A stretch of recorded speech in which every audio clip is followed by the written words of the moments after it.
তো গাইস আপনাদের সাথে আজকে গাজরের হালুয়ার রেসিপি শেয়ার করব। তো এটার জন্য প্রথমে গাজর সুন্দর করে কেটে নেবেন, তারপরে ঘি দিবেন, তারপর এটা তেল আর দারচিনি দিবেন, তারপরে সুন্দর করে নেড়ে ছেড়ে নেবেন যেন এটা একটু লাল লাল হয়ে যায় আর কি, এরকম ভাজার মতো হয়ে যায় আর কি, নরম হবে তাহলে।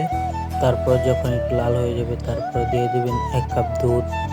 আমি কম পরিমাণে বানাইছি আর কি, বেশি ছিল না, সেই জন্য কম পরিমাণে বানাইছি। এটা ব্যাচেলার দেখাওয়ার জন্য ঠিক আছে। তারপর দুধ দেওয়ার শেষ হওয়ার পরে একটু নেড়ে ছেড়ে দেবেন। একটু নেড়ে ছেড়ে দেওয়ার পরে যখন একটু ঢেকে দিবেন, একটু ঢেকে দিবেন, ঠিক আছে। প্রায় 20-22 মিনিট লো ফ্লেমে রেখে দেবেন। লো ফ্লেমে রাখার পরে হয় যে আপনাদের হালুয়া একটু নেড়ে ছেড়ে নেবেন, তারপরে একটা বাড়িতে সুন্দর করে সার্ভ করে নেবেন। আর দেখতেই পাচ্ছেন ফাইনাল লুকটা। তো গাইস, ভালো লাগলে অবশ্যই চ্যানেলটা সাবস্ক্রাইব